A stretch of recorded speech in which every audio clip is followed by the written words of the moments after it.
তবে ঠাকুরগাঁওয়ে সরকারের বেঁধে দেয়া দামেই বিক্রি হচ্ছে ডিম ও ব্রয়লার মুরগি, আর 10 টাকা কমে বিক্রি হচ্ছে সোনালী মুরগি।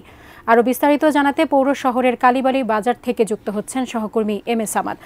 সামাদ, আমরা কিন্তু অন্যান্য জায়গায় দেখতে পেয়েছি সরকারের নির্ধারিত দামে কিন্তু বিক্রি হচ্ছে না ডিম এবং মুরগি।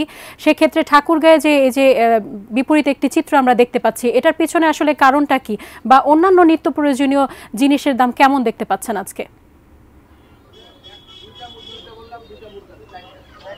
ধন্যবাদ সাজিয়া। অন্তর্বর্তীকালীন যে সরকারের 1 মাস পেরিয়েছে, এই অন্তর্বর্তীকালীন সরকারের 1 মাসের পেরিয়ে যাওয়ার পরপরই যে সরকারের বেঁধে দেওয়া যে মুরগি এবং ডিমের দাম, অর্থাৎ 3টি পর্যায়ে, উৎপাদক পর্যায়ে, একটি পাইকারি পর্যায়ে এবং একটি খুচরা পর্যায়ে। খুচরা পর্যায়ে ডিমের দাম প্রায় 12 টাকা দেওয়া হয়েছে এবং ব্রয়লার মুরগির দাম দেওয়া হচ্ছে 170 টাকা এবং সোনালী যে মুরগি যেটিকে বলা হয় সেটির দাম দেওয়া হচ্ছে 270 টাকা। তবে স্বস্তির খবর হচ্ছে ঠাকুরগাঁয়ে ডিমের হালি বিক্রি হচ্ছে 50 টাকা, অর্থাৎ যে দাম বেঁধে দিয়েছেন সরকার সেই দামে বিক্রি হচ্ছে মুরগির ডিম, এবং ব্রয়লার মুরগি বিক্রি হচ্ছে যে দাম দিয়েছেন 170 টাকা সেটিতেই বিক্রি হচ্ছে। কিন্তু সোনালী মুরগির দাম আরও বেশি স্বস্তিতে রয়েছেন যারা ক্রেতা রয়েছেন তারা। সোনালী মুরগি যদিও প্রায় 270 টাকা খুচরা পর্যায়ে অর্থাৎ ভোক্তা পর্যায়ে দাম দেওয়া হয়েছে, সেটিও কিন্তু কমে কোথাও 250 টাকা দরে বিক্রি হচ্ছে এবং কোথাও কোথাও 260 টাকা দরে বিক্রি হচ্ছে। আমরা যারা বিক্রেতা রয়েছে তাদের সঙ্গে কথা বলেছিলাম, বিশেষ করে যারা সোনালী মুরগি বিক্রি করছেন তারা বলছেন যে তারা দাম কম পাবার কারণে এবং ঠাকুরগাঁয়ের বিভিন্ন যে খামারগুলো রয়েছে সেগুলোতে গিয়ে সরাসরি কিনবার কারণে তারা কম দাম পেয়েছেন এবং